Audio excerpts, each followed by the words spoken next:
Hello there, welcome to mathisyourfuture.com. We are online math school. Subscribe to our channel and watch our videos. And today our topic is what are limits? So I wanted to talk about this topic at first because it is really crucial for calculus. It's like lies in the heart of such topics as integral, continuity, derivative, and it is really important to this overall understanding of calculus, etc. So what are limits? So in the beginning, I would like to give you this a bit of intuition about limits, and then we're gonna go more mathematics. Imagine you are watching a soccer game, and at the 3rd minute and 58 seconds, you see the ball, which is over here on the video, the little white spot. On the 3rd minute and 59 seconds, you see the ball over here. At the 4th minute and the 0 second, you lose your internet connection. For example, you don't see any picture. You don't know what happened. Where was the ball at this time? Its position is indeterminate. You didn't see any picture, right? And then on the 1st minute and 1 second, the connection is back again, and you see the picture of the ball, of the position of the ball, and you see that it is already in the goal. So what happened at this 4 minutes? You didn't saw it, you didn't see it, but what you saw is its position before and after this 4th minute, right? So while looking at this position of the ball, you can kind of make a guess that it should be somewhere in between these 2 points. It should be somewhere in between the point what it was before and what it was after. And if you think about it, if you kind of graphically try to connect it, you can kind of guess that it should be somewhere around here, right? So now let's get more mathematical. So imagine you have a function f of x, which is equal to x squared minus 1 over x minus 1. And you need to determine its value when x is equal to 1. So what do we usually do if we need to figure out the value of function at one particular point, one particular point? What you usually do, you just take this value for x and you substitute it into our function. So instead of x, we substitute 1 for it. So what do we get? We get 1 to the power of 2 minus 1 over 1 minus 1, which is equal to 1 minus 1 over 1 minus 1. And this is obviously 0 over 0. And this is our difficulty. What it is, like 0 over 0. Is it a number? No, it's not even a number. And like the cool mathematicians called it an indeterminate form. Because it is indeterminate. How can you find out the value of 0 over 0? And we don't know the value of function f of x at the point where x is equal to 1. It is indeterminate. It is 0 over 0. So we need to find the other way of answering it, because there should be happening something around, right? So here is what we are doing. So at first we have the plot of this function f of x. It is over here. And what you see when x is equal to 1, over here, x is equal to 1, our function f of x doesn't have any meaning. It has an empty spot. It is indeterminate. It has an empty spot. Let me go down to this. Yeah. So it is an empty spot. But we see that the function f of x has some certain values around this point where x is equal to 1. So it has some values around this point. So it is determined here and it's determined here. So what we can try to do, as we know this, we see that function has some certain values over here. We can try to pick some values of x, and that are not exactly equal to 1, but that they are getting closer to 1. So they're next to 1. So maybe if we are going to figure out the values of these of the function where x is somewhere close to 1, we can kind of approximate what it's going to be when x is equal to 1, right? This is our guess. So let's try to do it. So the first value we pick is 0.5. So we take our 0.5 and we substitute it for x, as we did with where x was equal to 1. So we, when we substitute it for x, we into this function, we get, what we get is 1.5. 1.5 for the value of f of x. Remember, this is our f of x values. So 1.5, then we go up to our, this is kind of, yeah. So we are getting here. And what is the value of f of x? Yeah, it's somewhere like 1.5, right? So for 0.5, we for x, we get 1.5 for f of x. Then our next step, our next number that we try to input into our function is 0.9. So we take 0.9. It should be somewhere around here, right? Should be somewhere around here. Let's think that it's over here. And we substitute it. So we substitute it into our, we take our 0.9 and we again substitute it for x in this, because it's already closer to 1, right, than 0.5. So we substitute it for x into our function again. And look at the graph and try to see what approximately we are going to get. So it should be somewhere like near here, right? So also I calculated it on a calculator. So what I got is the 1.9. So when x is equal to 0.9, our function f of x, which is x squared minus 1 over x minus 1 over here, is equal to 1.9. Right? We can see it on the graph. So 0.9 was already closer to 1 than 0.5, right? So now let's pick a number that is even more closer.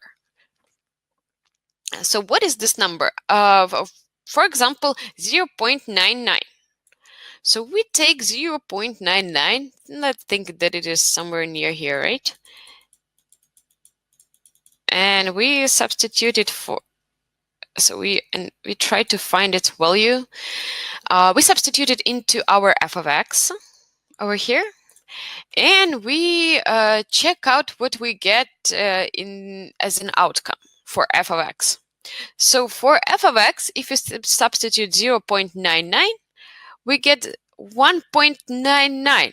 So it should be somewhere like, let me take another color, maybe the green one. So it should be somewhere over here. And then we take a number that is even closer to 1, like 0.99. And if we substitute it into our function, we get 1.9999, right? So if we take a number even closer to 1, it would like 0.9999. We would get even, we would get something like 1.99999. And so then we take so then we take like 0.9999 and we substitute it again and we get 1.99999 for our value of f of x. So what do we see? What have we been doing? We were substituting different values for x into our function f of x. So our values of x were getting closer to 1. Also pay attention that we were going from this side. So we were substituting 0.5 at first, then 0.9, then 0.999, and we were getting closer to the point where x is equal to 1. So what is happening? Let's now look at our values and also on our graph.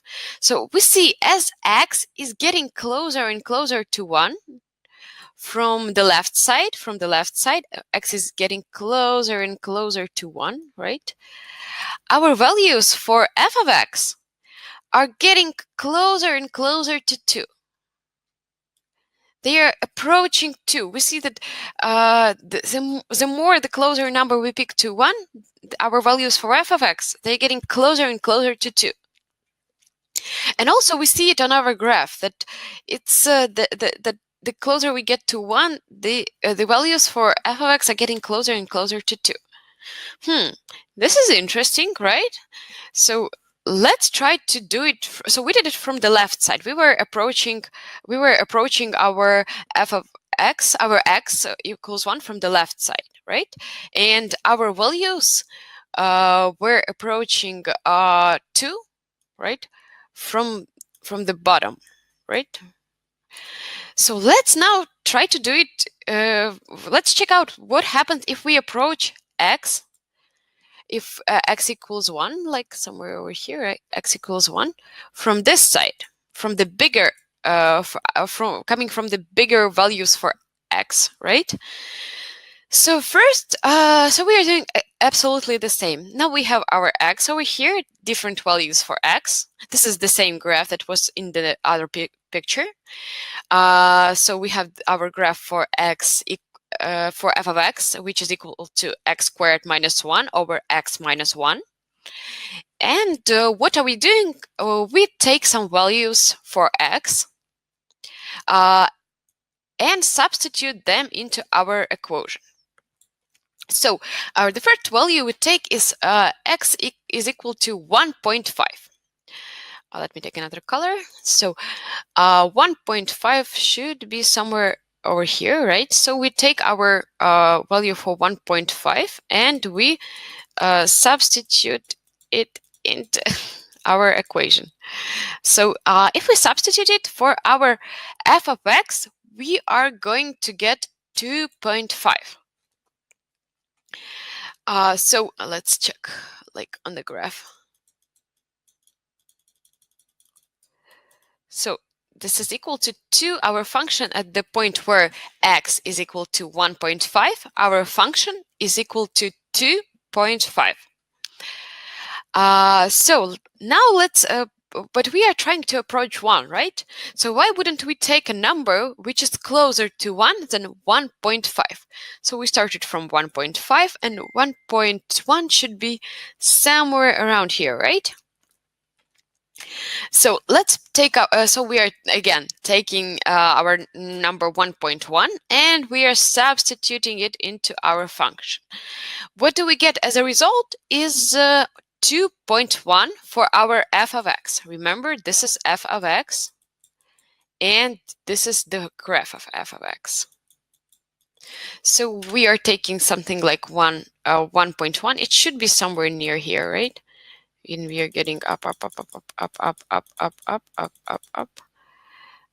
And what do we get is 2.1.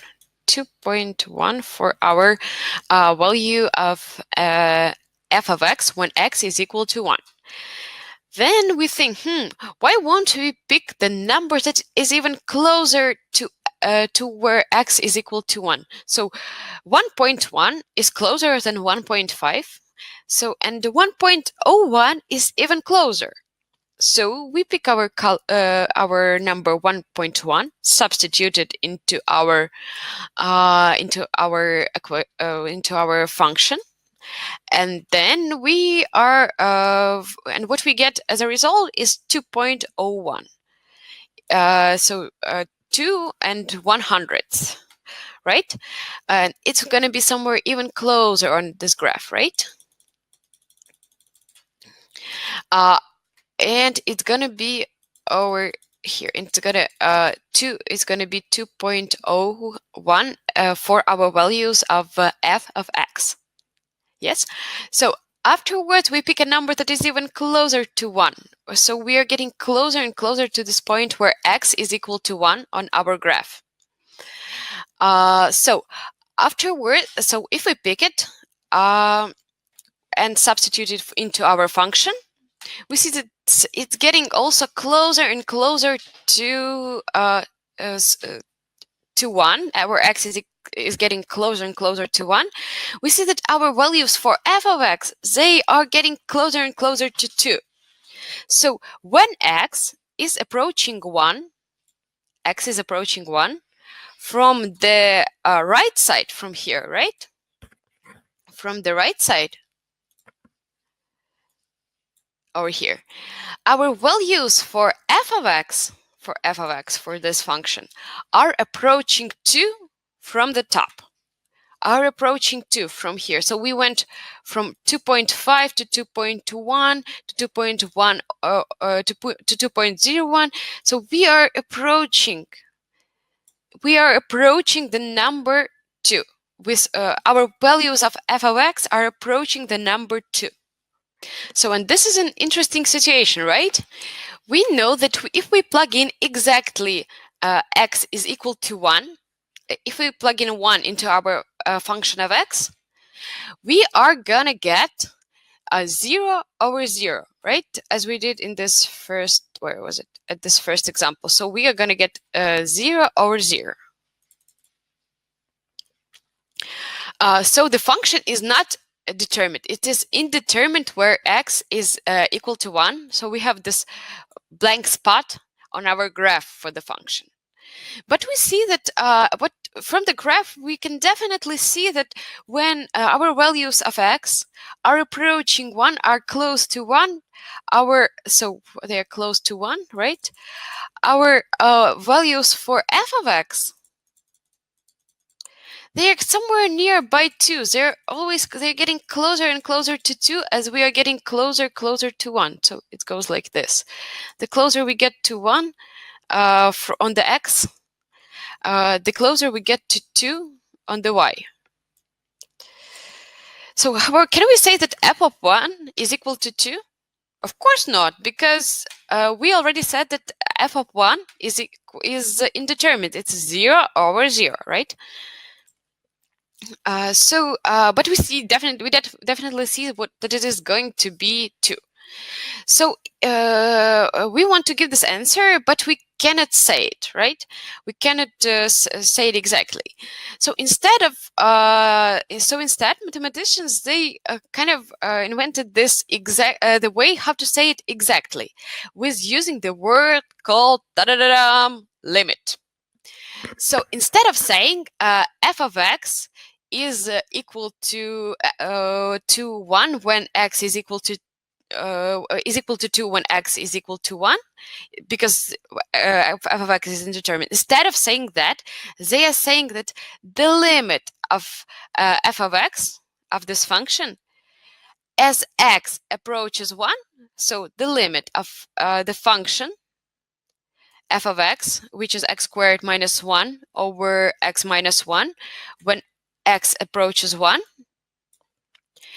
is equal to 2. Not the function, but the limit. So in the symbols, in the mathematical symbols, how do we write it? So we write it as limit, right? Limit of f of x when x is approaching to 1 is equal to 2. Or in other words, the limit when x is equal to 1, and we write our function x squared minus 1, over x minus 1, and it is equal to 2. So this was exactly like, this is actually the key point that we wanted to express over here. So now let's go to our kind of intuition and try to kind of connect it to the mathematical terms that we were now talking about. So we have this function so let's imagine our function. Here would be the function that the picture that describes the position of ball at a particular time, x. So x is our time. And we see that when our time is getting closer to 4, so when our time is 3.3 and 3 minutes and 58 seconds, our ball has some particular position. When it's 3.59, it also has some particular position. But when it is 4, it's like empty spot on the graph. It's not determined. It's indeterminate. We cannot say where it is exactly. But by looking at the position of this ball before and after this moment where x is equal to 4, before and after, we can definitely say that it should be somewhere in between. So we cannot say that f of x is equal to, for example, this picture, which is our position of ball. We cannot say it because this what is f of x is equal to. It's indeterminate. It doesn't exist, right? So what we can say that the limit of f of x, which is our position of ball when x approaches 4 minutes, is equal to this middle position of ball. So this was a kind of an introductory video, and I hope it was helpful. Thank you for watching, and we were happy to see you at Math is Your Future. Visit our website. The link is in the description. And also check out our Facebook. We are happy to hear any comments and any questions. Thank you for watching. That was Christine, and have a nice day.